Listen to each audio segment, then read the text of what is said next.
Okay, fine. We'll come to chapter 8, the first chapter of the Great Uprising of 1857. Causes of the revolt. Causes of the revolt is the shimmering discontent against the British led to the revolt of the 1857. This revolt shook the British rule in India. ये एक ऐसा fight हुआ था जिससे सबसे पहला लड़ाई start हुआ था फॉर इंडिपेंडेंस, फॉर फ्रीडम. तो अगर हम लोग कभी भी बोलेंगे कि पहला लड़ाई क्या स्टार्ट हुआ था for the struggle of freedom is the revolt of 1857. इसका दूसरा नाम क्या है? Great uprising of 1857. रिवोल्ट की जगह क्या लिख सकते हैं हम लोग? Great uprising of 1857.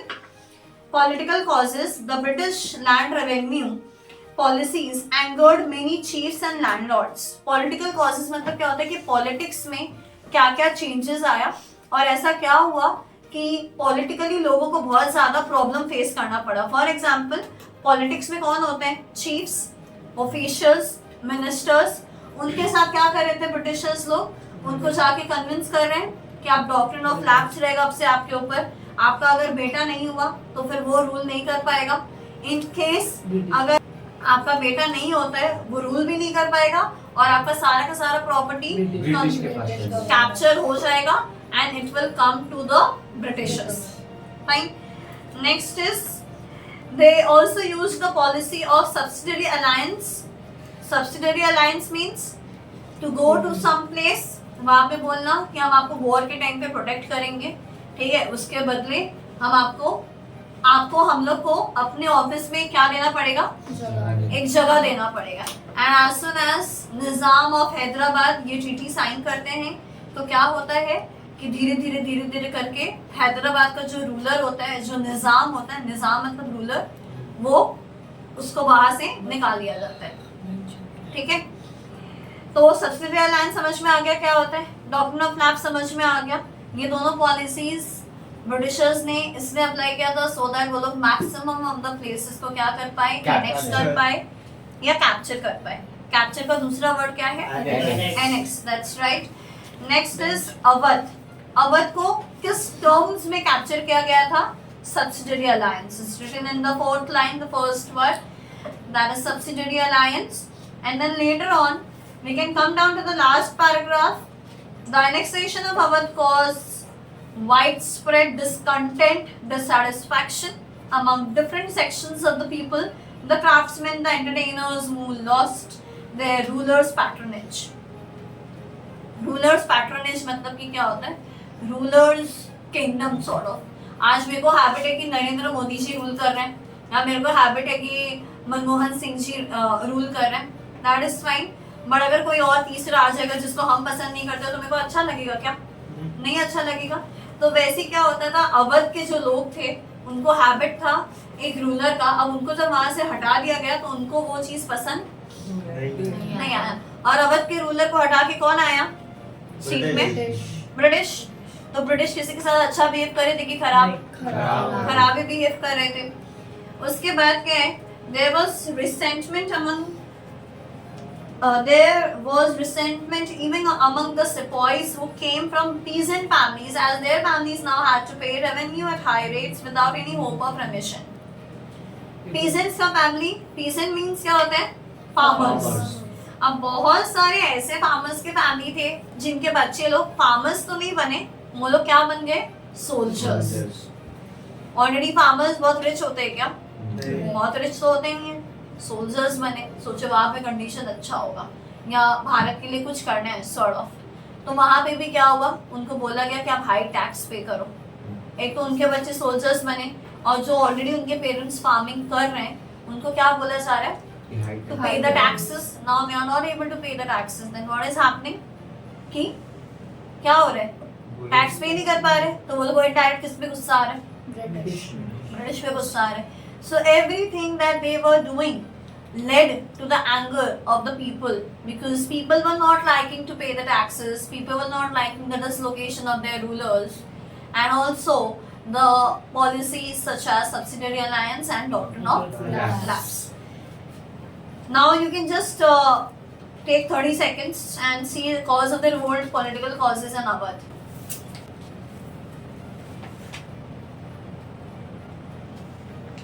Just see if the concept is clear. और जब वो लोग किसी भी जगह को कैप्चर भी करते थे ना, see in the second paragraph, the British exploited Awadh's resources, वहां के रिसोर्सेज भी क्या करते थे, एक्सप्लॉइट करते थे। एक्सप्लॉइट मींस डिस्ट्रॉय भी होता है और एक्सेसिव यूज कर लेना। ये आप किसी गेस्ट के घर पे जा रहे हो, वहां पे शार लेने का पूरा शैम्पू का बॉटल खाली कर दी, ऐसा चलता है? नहीं चलता है ना। तो वैसे ही ये लोग का तो नहीं था अवध, ये लोग का इंडिया ही नहीं था, समझ लो। ये लोग आया अवध में, वहां के रूलर को पहले निकाल दिया, वहां का सारा रिसोर्सेज खत्म, ठीक है। तो उनका कोई हक बनता है इसमें? कोई हक नहीं बनता, बट फिर भी वो लोग ऐसा करें तो बाकी लोगों को अच्छा लगेगा। वो गेस्टों को निकाल देगा, नहीं तो अपने घर वापसी ले जाओ। क्यों? क्योंकि हम रिसोर्सेज ऐसे किसी का एक्सेसिव यूज नहीं कर सकते। और पीजेंट्स को भी बहुत वो लोग एक्सप्लॉइट करते थे। जैसे कि फॉर एग्जांपल यूके में इंडिगो का बहुत जरूरत पड़ता था।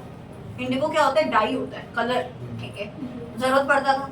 अब वो लोग फार्मर्स को जानबूझ के फोर्स करते थे कि आपको कुछ और ग्रो करना है, कल्टीवेशन करना है, एग्रीकल्चर करना है तो वो करो, लेकिन इंडिगो सबसे पहले करो। And at times they used to force peasants and the farmers of the nation to grow indigo in their lands so that they can have profits. और इस पे ऐसा करते थे, एक तो पहला फर्स्ट पॉइंट फोर्स कर रहे हैं इंडिगो ग्रो करने के लिए। दूसरा पॉइंट, इंडिगो ग्रो भी करो और कम रेट पे ब्रिटिशर्स को चाहिए। दूसरा और तीसरा चीज, हाई टैक्स भी पे करो। तो तीनों चीज अपने अकॉर्डिंग नहीं हो रहा। मेरे को इंडिगो वो नहीं करना था, मेरे को इंडिगो ग्रो करना पड़ रहा है। मेरे को कम कॉस्ट में देना नहीं था, कम कॉस्ट में देना पड़ रहा है। मेरे को टैक्स नहीं पे करना था, टैक्स भी पे करो। तो everything they did was for their own profit, not for the Indians. Janvi तुम्हारे भी बुक में दिया होगा इंडिगो वाला point. Next, I guess this page is clear. We can go to social and religious causes. What is the meaning of social? Society, social, people. And what is the meaning of religious? Culture, religion, language. Yes, language and their traditions, rituals. Very good. So the British introduced several reforms such as legalization of widowry marriage. Legalization of widowry marriage मतलब किसी भी चीज को legal कर देना, किसी भी चीज को अप्रूवल दे देना कि आज से ये एक क्राइम नहीं है, ये सही है। तो उस जमाने में क्या होता था, वुमेन को जब उनके हस्बैंड चले जाते थे दुनिया से, when they used to die, तो वो लोग को बोला जाता था दोबारा शादी नहीं करना है। और वो इंडियंस ही बोलते थे। ब्रिटिशर्स आके चेंज किए कि नहीं, ऐसा नहीं होगा, वो लोग वापस शादी कर सकते हैं। तो ये इंडियंस को अच्छा लगेगा कि खराब? खराब, कि मेरा पुराना कस्टम चल रहा था, ठीक है। आज हम अगर मारवाड़ी हैं, जैन है, गुजराती है, कुछ भी है, तो हम लोग मंदिर जाने का हम लोग आदत है, बोले आज से मंदिर बने, मस्जिद, हम लोग अच्छा लगेगा? नहीं।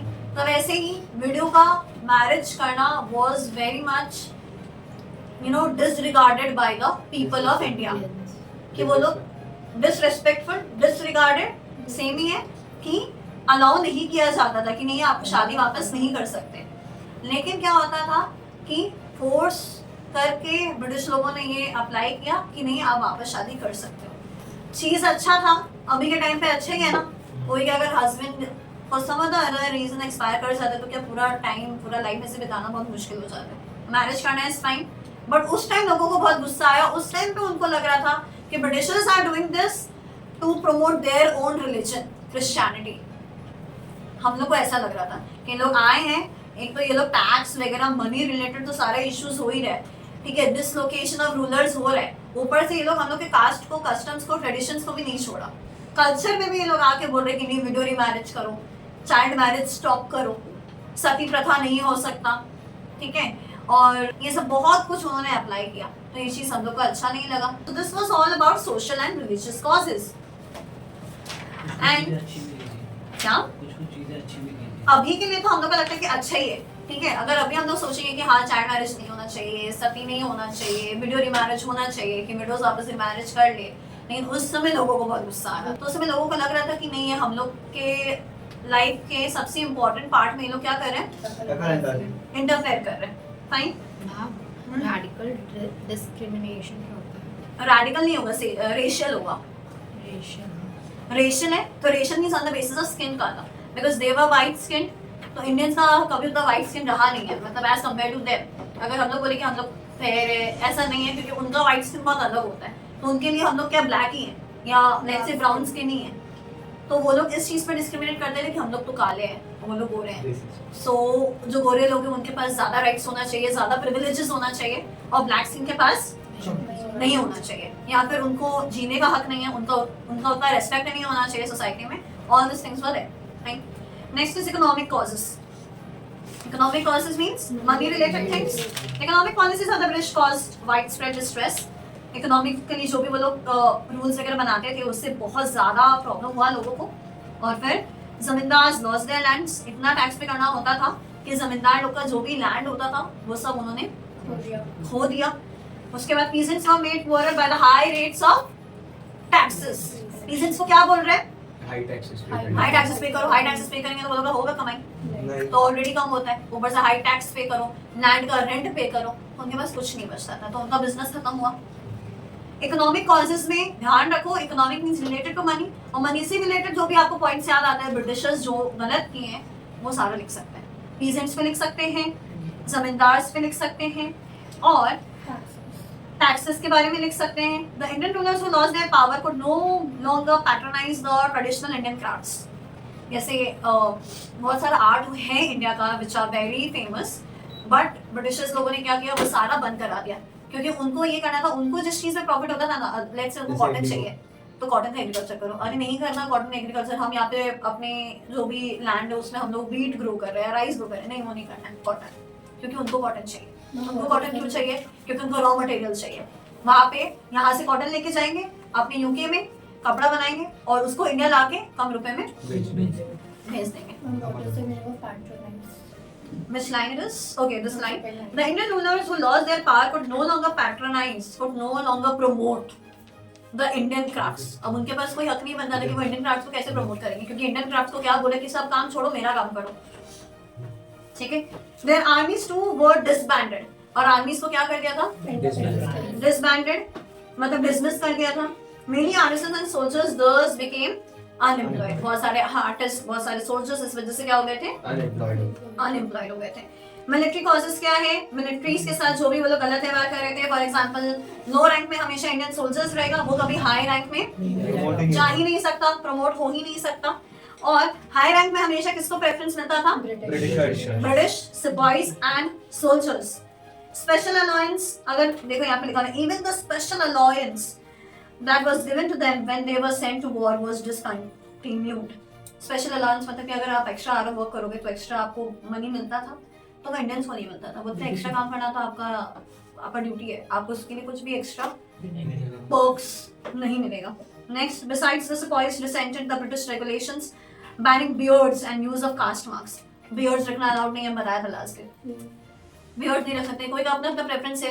पंजाबीज में स्पेशली दे की बियर्ड्स, उनका कस्टम है, ठीक है। इसमें एक्चुअली में ये भी होता है, गर्ल्स लोग अपने हेयर बहुत रेयरली कट करवाते हैं, हेयर कट, ठीक है, तो ये उनका कस्टम है, क्या पूरे बियर्ड्स नहीं रख सकते। अब बहुत सारे फैमिलीज में कस्टम है कि ओम लिखवाना है, टैटू करवाना है, कुछ एक धर्म का होना चाहिए अपने हाथ में, वो भी नहीं रख सकते। यस, टर्बन्स भी नहीं लगा सकते। तो ये सब क्या उनको वापस से लगा कि उनके कल्चर पे क्या कर रहे हैं वो लोग? इंटरफेयर कर रहे, अटैक कर रहे, कस्टम्स, ट्रेडिशंस, कल्चर्स सब में वो लोग चेंज लाने की कोशिश कर रहे हैं। And the last line of this paragraph, in 1856 the General Service Enlistment Act made it compulsory for sepoys to travel beyond India's frontiers by land and sea. वो लोग बोलते थे ना कि वो सी का रास्ता वो लोग को ट्रैवल नहीं करना है, कुछ वो लोग मानते थे, सॉर्ट ऑफ सुपरस्टिशियस बिलीव्स। अब ये जो एक्ट आया बहुत इंपॉर्टेंट है ये एक्ट, इसमें क्या बोला गया कि सिपाहीज को कंपलसरी ट्रैवल करना पड़ेगा, लैंड से भी और सी से भी। सी से उनको नहीं करना होता था, फिर भी क्या किया गया? फोर्स करके करवाया गया। Immediate cause, we all know what are immediate cause? Enfield rifle. Next, Enfield rifle के खिलाफ किसने रिवोल्ट किया? Hindus and Muslims. मेन एक इंसान थे जिन्होंने रिवोल्ट किया, उनका नाम क्या था? और फिर उनके साथ क्या हुआ? Hang to death. क्यों? Because he was brave enough कि वो रिवोल्ट करे, फाइट करे, बट नहीं होने दिया। बहुत कम एज में उनको हैंग टू डेथ का सजा सुना दिया गया। He was arrested on 8th April and he was hanged. And on 8, he was arrested, and on 8th April he was hanged. A month after his execution, some sepoys in Meerut refused to use the new rifle. अब उनके मरने के बाद बहुत लोगों ने बोला कि हम न्यू राइफल यूज करेंगे ही नहीं. They were sentenced to 10 years. और जिन्होंने भी बोला हम यूज नहीं करेंगे 10 साल के लिए जेल हो गया. और इससे शुरुआत हुआ सबसे ज्यादा रिवोल्ट का कि अब बहुत हो गया. अब एक ऐसा मोमेंट आता है लाइफ में कि बस अब हो गया. तो वो वाला मोमेंट ये था. Immediate cause. Okay. Why the revolt failed? The British had support of the strong government in England.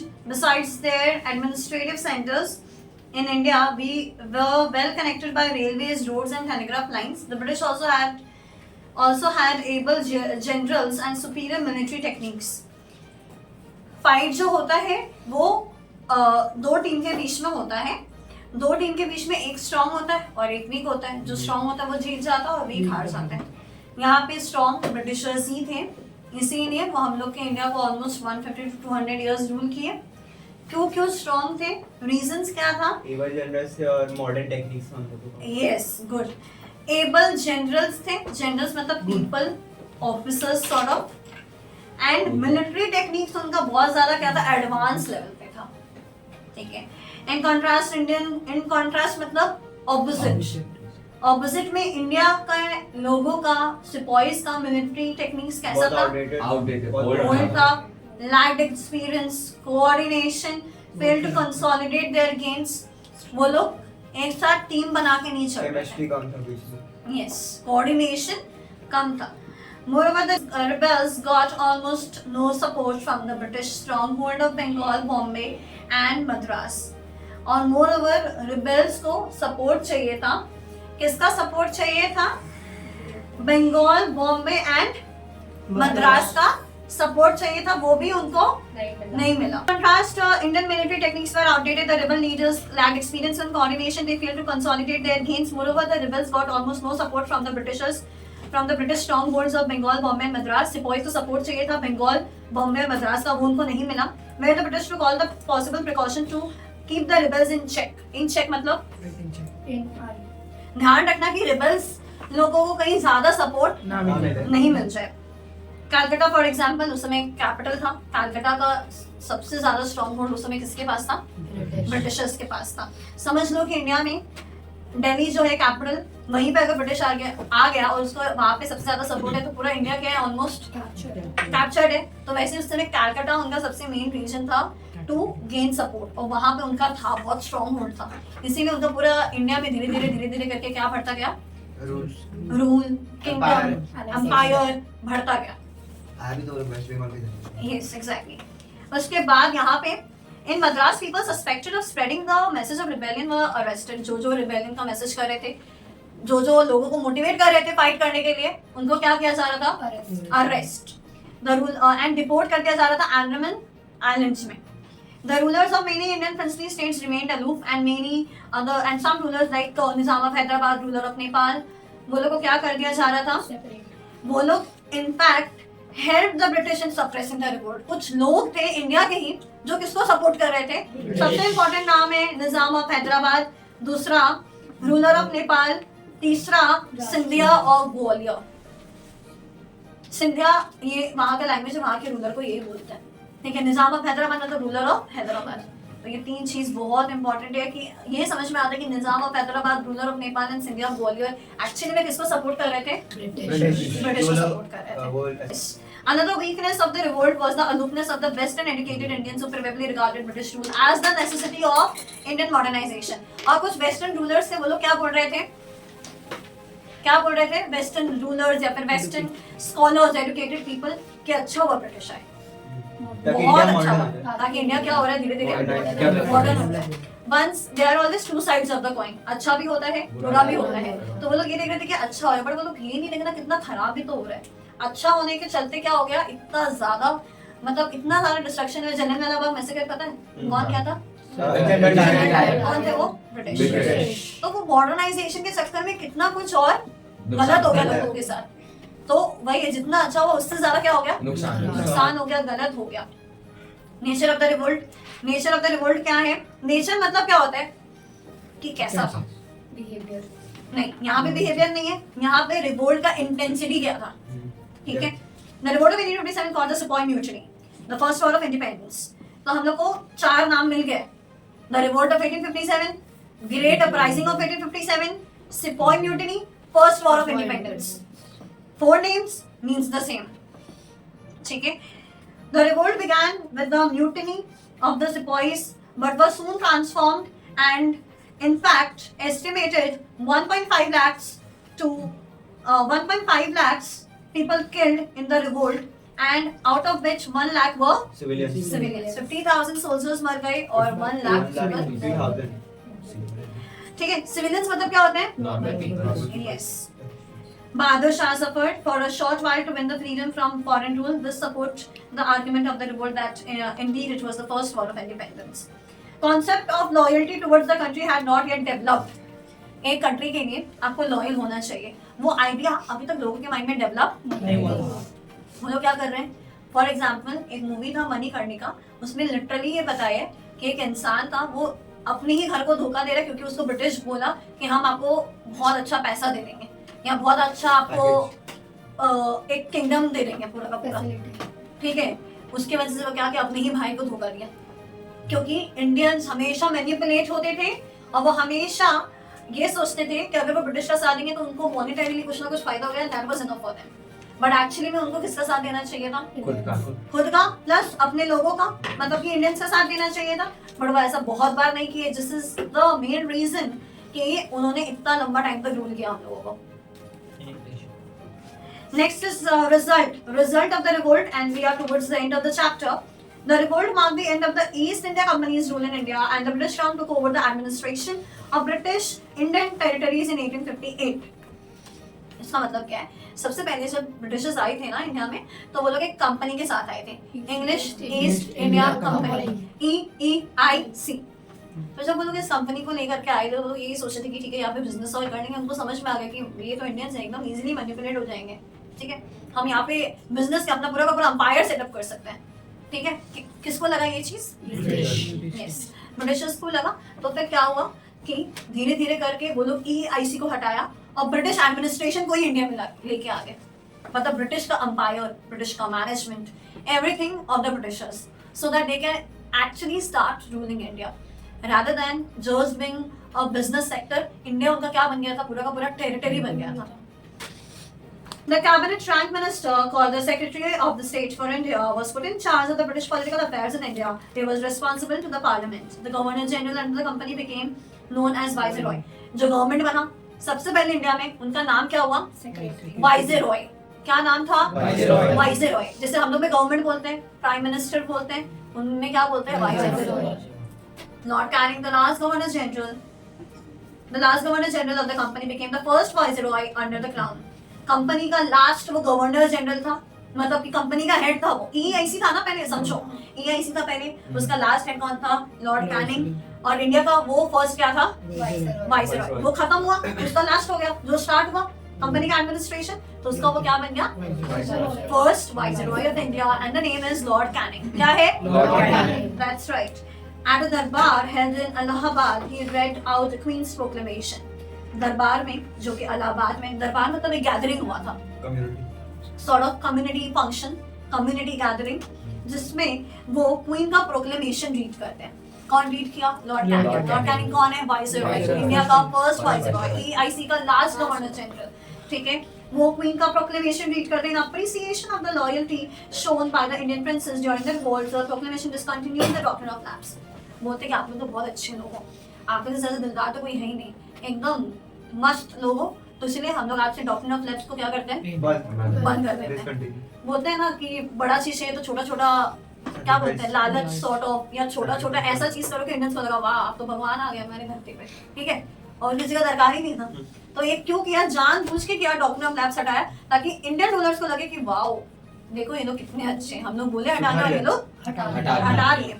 ठीक है. और क्या हुआ? ये क्वींस के प्रोक्लेमेशन में ये लिखा हुआ था. पहला पॉइंट क्या लिखा हुआ था? Abolishment of doctrine of lapse. That's right. Promise not to annex any more territory. Promise किया कि हम लोग आज से कोई भी टेरिटरी को, कोई भी स्टेट को कैप्चर नहीं करेंगे. It also promise non interference in the India's religious and social customs.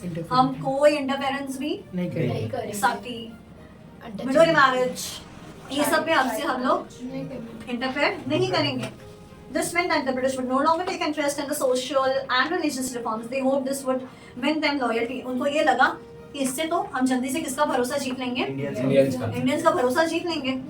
Of the orthodox section of the society. Orthodox मतलब कि जो पुराने लोग हैं ना, वो ये बिलीव कर रहे थे कि यार बहुत अच्छे लोग हैं ये लोग. देखो हम लोग को पसंद नहीं आया और ये लोग सारा चीज हटा के. They're the best.